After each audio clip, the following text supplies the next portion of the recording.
Alright you guys, so I'm not going to speed up this video in any way. I'm just going to tell you guys step by step on how to do this drop fade. So the first thing you want to do is make sure that your canvas is neat. Alright, what I'm doing right now is I'm picking the hair out, making sure that it's stretched out so that when I go to shape it, I'm getting all those loose hairs that's, sticking out. I'm going to comb the hair down, make sure everything is laid in place, because if you start sloppy, chances are your work is going to end sloppy.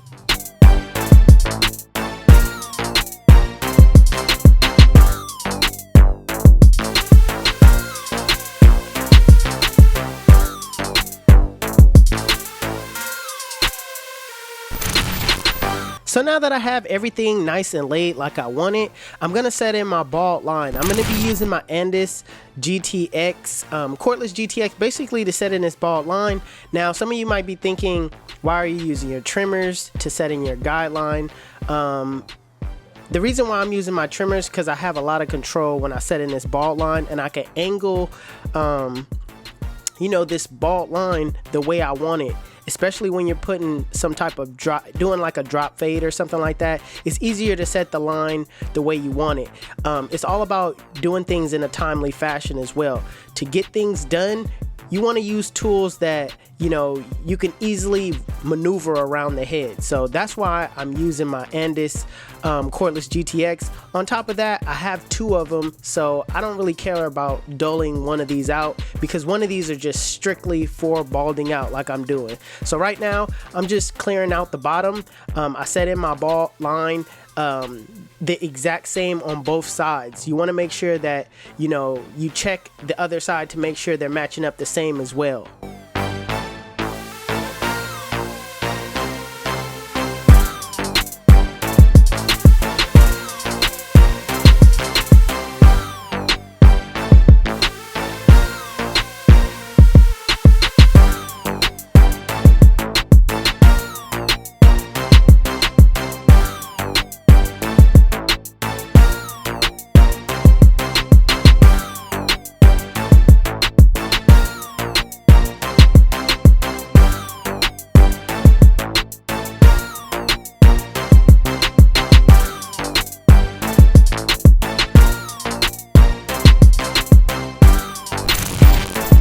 Now switching over to my Andis cordless masters.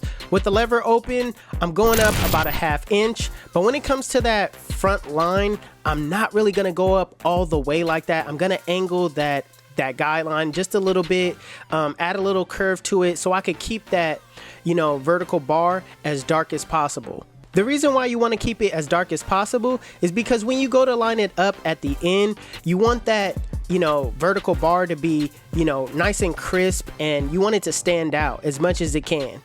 So as I'm setting in this guideline, I'm making sure that I keep the same width all the way around, going over the guideline multiple times, not just settling for that one time going over it. I'm also going to go back over it after I finish out this long stretch on the other side.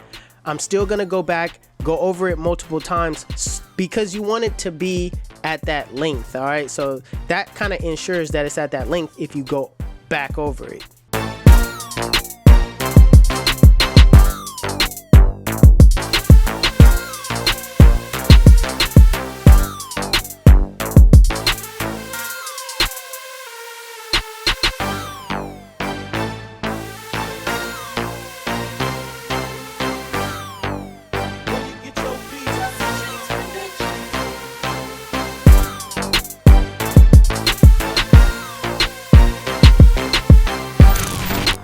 So now with the one guard open, there's really no need to try to, put an angle on it, basically do the same thing as I did with the lever open. There's no need to do that because it's going to be crispy with the one guard open. Right now I'm just focusing on getting everything down to that one guard open length, going up about a ½ inch, making sure I don't go all the way up and dig a guideline, another guideline into the head, but just kind of have a stopping point. That way you can use another guard to finish leveling out those guidelines.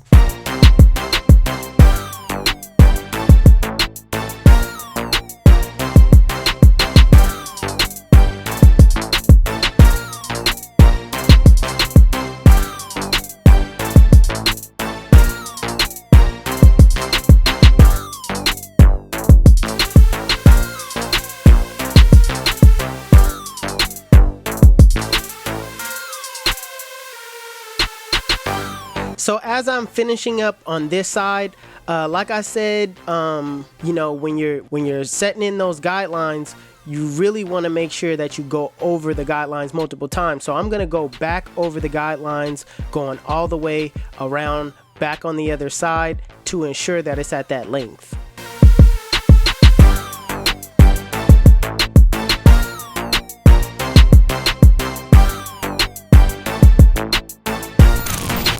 Now putting on my 2 guard with the lever fully closed, I'm going up, but I'm not going up like a 1/2 inch like I did with the rest of the guidelines.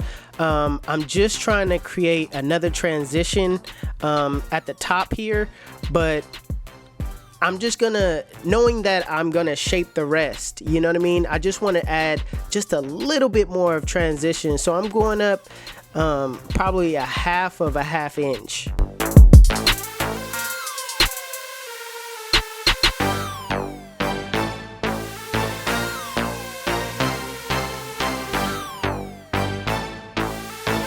Also, it's important that you brush as you go, lay the hair back down while you cut. That way you're being neat as you work. Like I said in the beginning, you don't want to work on a sloppy canvas, so make sure everything is neat as you're going through the motions.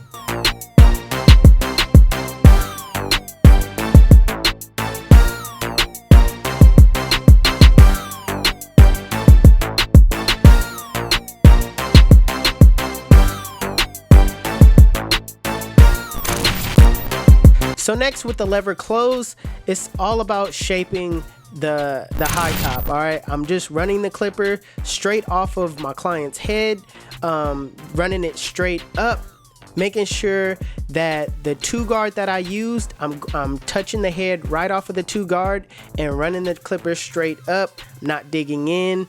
I'm just making sure that, you know, I'm as vertical as possible and making sure that I'm in control. All right, like if you need to tilt your client's head, don't be afraid to grab hold. I mean, you don't have to grab hold of his head, but I mean, just make sure that you position his head in the best way that, you know, you could give that shape that you want.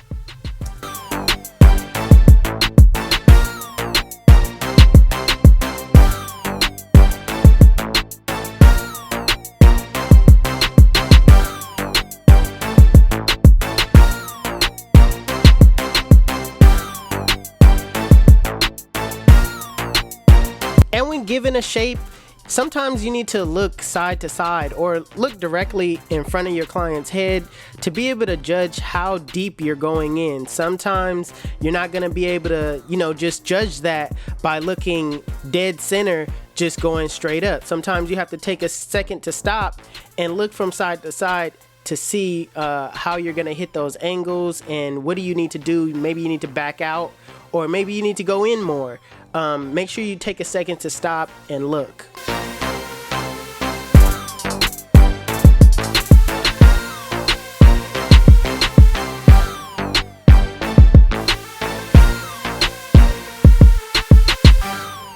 So there's gonna be like a line that you see from the top.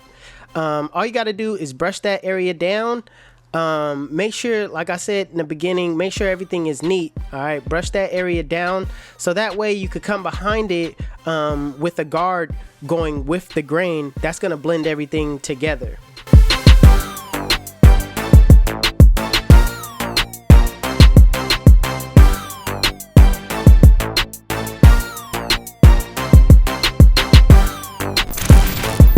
Now putting on the 1 guard open, you're gonna go with the grain in that area, running the clipper straight down, knocking off those little hairs that you brushed out.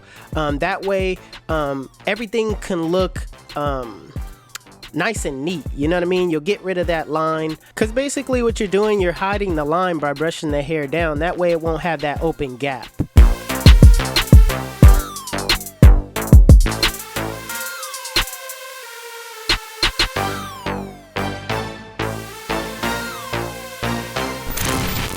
So keeping the 1 guard open, I'm basically cleaning up that area between the 1 and the 2. Keep in mind that the flick out motion is a lot different from setting in a guideline. All right, it's basically a 1-2 motion, 1-2-3 motion. It's real quick.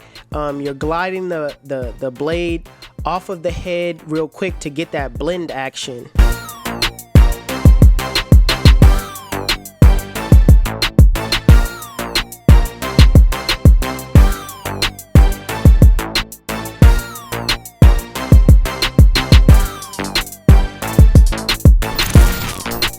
Now just closing the lever on the one guard, what you're gonna do is soften up that middle line.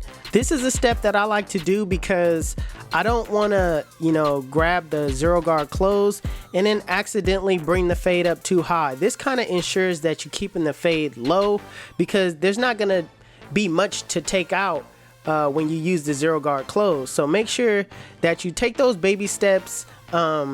It really will help you in the long run by not having to go over your blend or take it too high.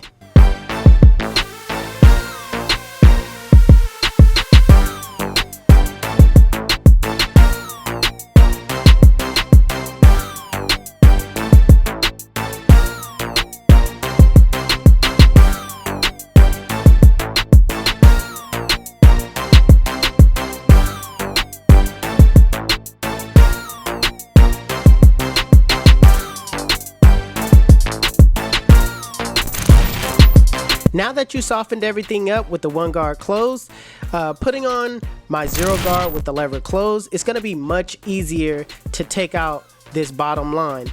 All you gotta do, take your time, use your corners at all times. All right, do not use the full blade because you don't want to take off too much on that other side of that blade, you know what I mean, by not really paying attention. So I like to, when I do my flick out motions, although it looks like that I'm using the full blade, I'm really not. I'm using my corners the entire time. Now when it comes to the flick out motion, I can't stress this enough. It's not the same as setting in a guideline. It's really totally different. You're coming off of that head real quick.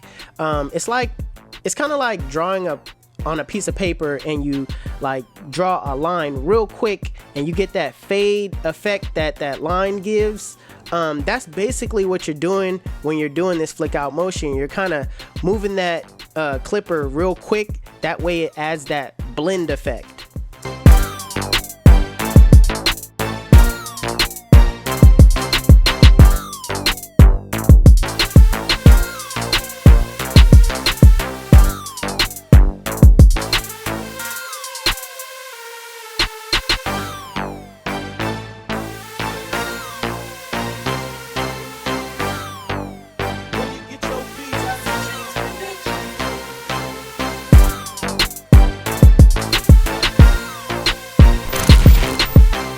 Same thing that you did with the zero guard closed is the same thing you do with the lever closed. All right, in a flick out motion, flick out that bottom line. Now in some cases you can just set the lever in the middle, soften that line first, and then come behind it with the lever closed and take out that bottom line.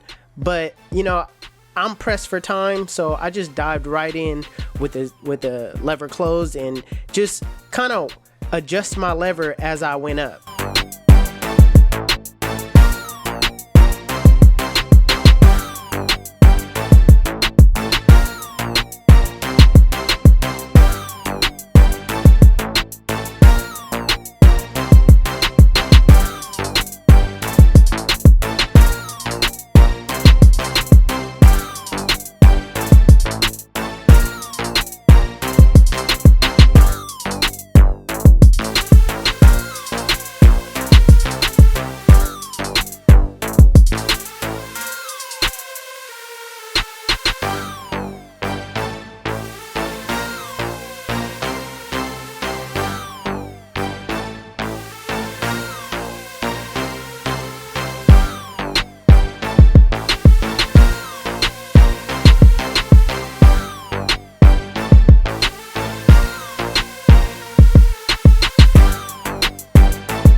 So lastly, what you want to do is detail your work.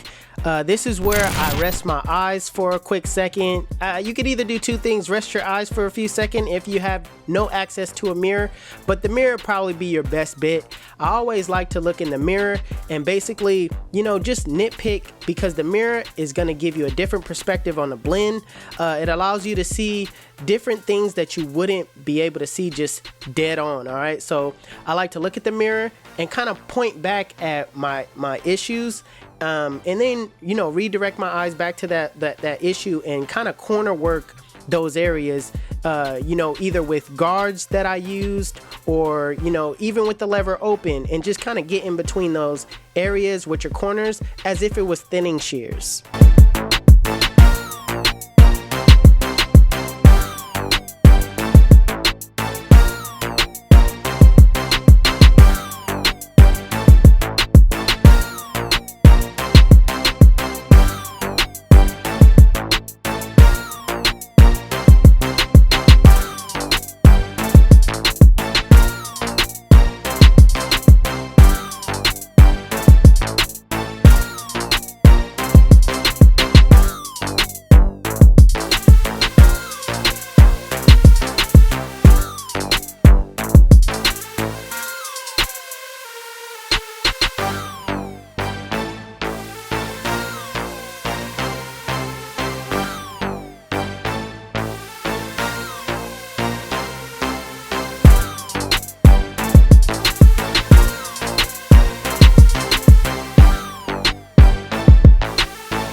So now I'm gonna shape the top with my lever closed, basically starting from the side, going all the way over. I'm not trying to give that flat top look, because I will curl sponge this the top afterwards. So you don't want to give a flat top, you want it to be sort of round. So I'm rounding off everything, making sure I'm as steady as possible, starting from the bottom, working my way over to the top, because you'll give a better kind of circular motion by starting from the bottom from the top. You don't want to start from the side or the top down. Your arm gives a better motion starting from your waist to the top.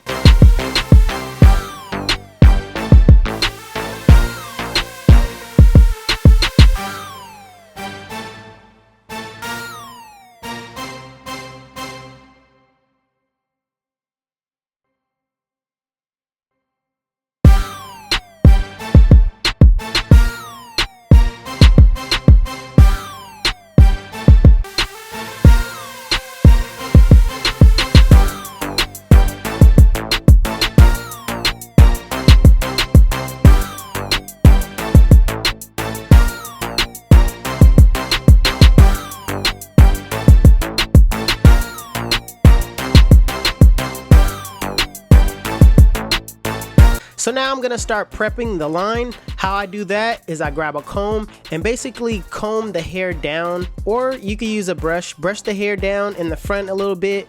As you can see, his hair is kind of pushed up a little bit. So when I comb everything down, it gives that appearance that it looks fuller. So that's just how I prep the line.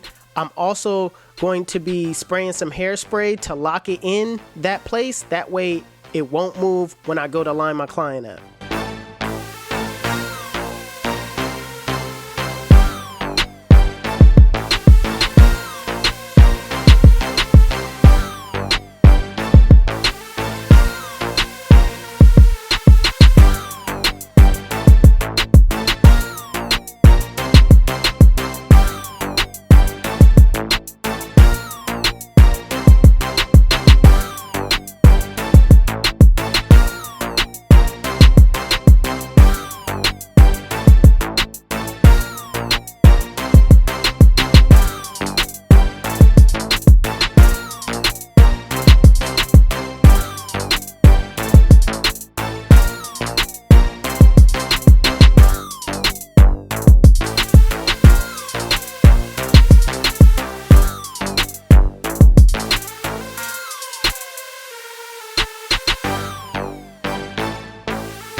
Listen, let me tell you why they call me 360. When they sit in my chair, spin them in the full 360, and they come out looking like, damn, son. Make it look easy. YouTube, this is the cut. And if you like it, make sure you give it a thumbs up. If you're new to my channel, please hit that subscribe button. Also, Hustle Dreams Production, that's my brother, he does all my beats. His YouTube channel will be linked in the description below. Make sure you guys go give him a follow. Otherwise, if you want to know where you can find any tools that you've seen in this video, links will be in the description below. Also, you guys can follow me on Instagram and TikTok. My TikTok is official360Jeezy and my Instagram is 360Jeezy. But it's your boy 360Jeezy,